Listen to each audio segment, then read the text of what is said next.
안녕하세요. 보험사관학교 박푸름입니다. 보험금을 청구했는데 갑자기 보험사에서 조사를 나와 서류를 내밀고 서명을 요청하더니 며칠 뒤 보험금을 지급하지 않겠다고 통보하면 어떨까요? 굉장히 황당하고 억울하겠죠?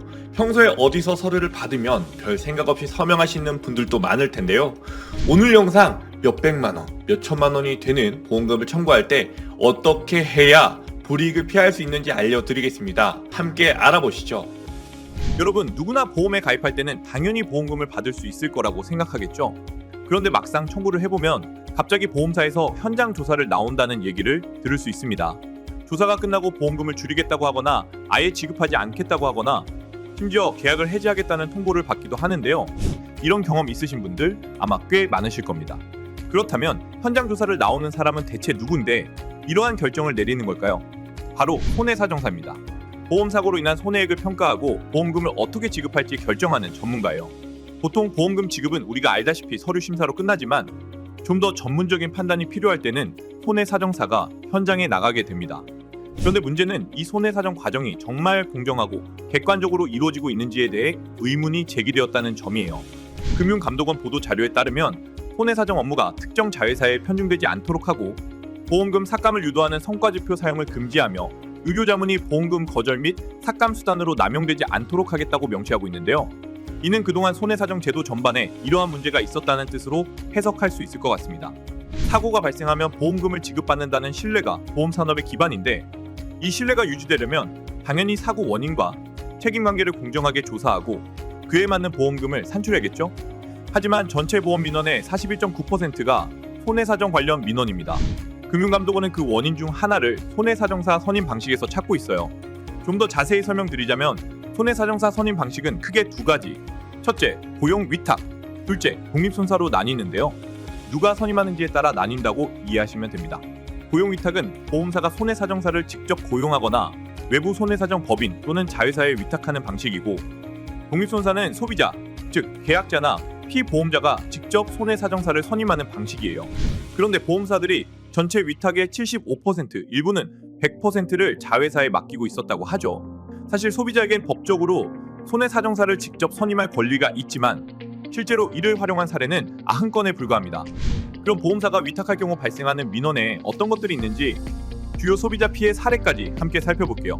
병원에 입원 중인 20대 D씨는 보험사에 입원비를 청구했지만 보험사는 D씨가 의료자문 절차에 동의하지 않았다는 이유로 지급을 거부했는데요. D씨는 관련 설명을 요청했으나 제대로 안내받지 못해서 동의하지 않았다고 민원을 제기했습니다. 소비자에게 충분한 설명을 하지 않은 사례였죠. 게다가 자격이 없는 손해사정사를 파견한 사례도 있습니다. 자동차 정비 공장을 운영하는 40대 E씨는 택시사고 차량의 정비 내역서를 보험사에 제출했고 보험사는 손해사정사 F를 파견했어요. E씨는 F에게 손해사정 위탁계약서와 위임장 제출을 요구했으나 F는 제출하지 않았다고 해요. 유야하게 여긴 E씨가 금융감독원에 조회한 결과 F는 정식 손해사정사가 아닌 보조인으로 확인되었습니다.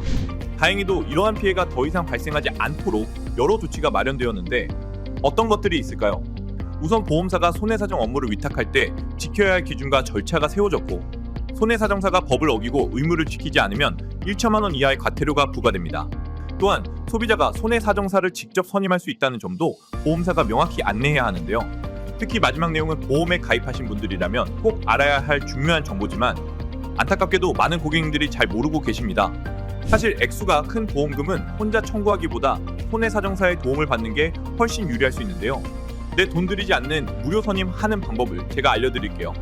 우선 보험금을 청구하면 손해사정사 선임이 가능하다는 안내 문자를 받으실 텐데 이때 독립손해사정사를 선임하겠다고 말씀하시고 직접 선임하시면 됩니다. 좀 더 자세히 설명해 드리자면 손해사정사 선임 방식엔 크게 두 가지, 무료 선임과 유료 선임이 있어요. 무료 선임은 보험사가 비용을 모두 부담하고 유료 선임은 소비자가 부담합니다. 대표적으로 실비만 단독으로 청구할 때 손해사정사 무료 선임이 가능합니다.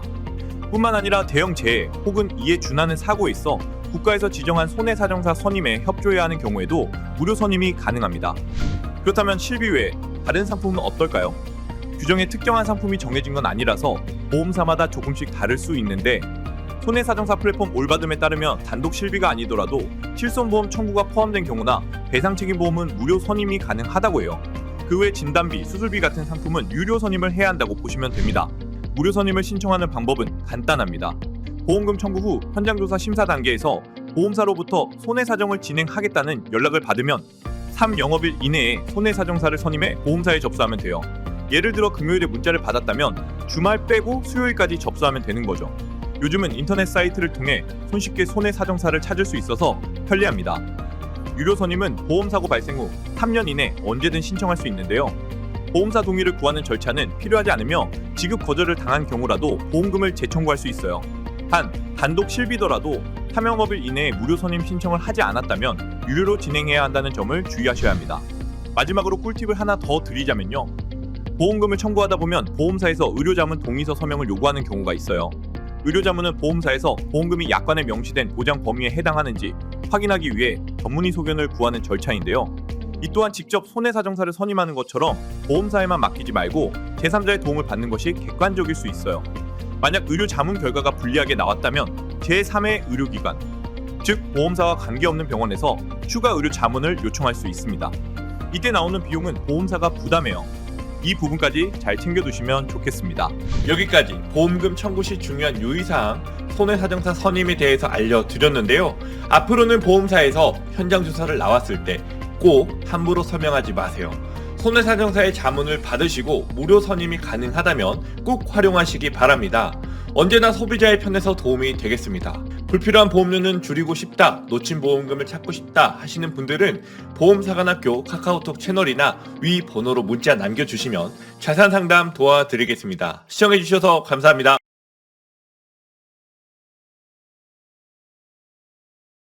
본 광고는 광고 심의 기준을 준수하였으며 유효기간은 심의일로부터 1년입니다.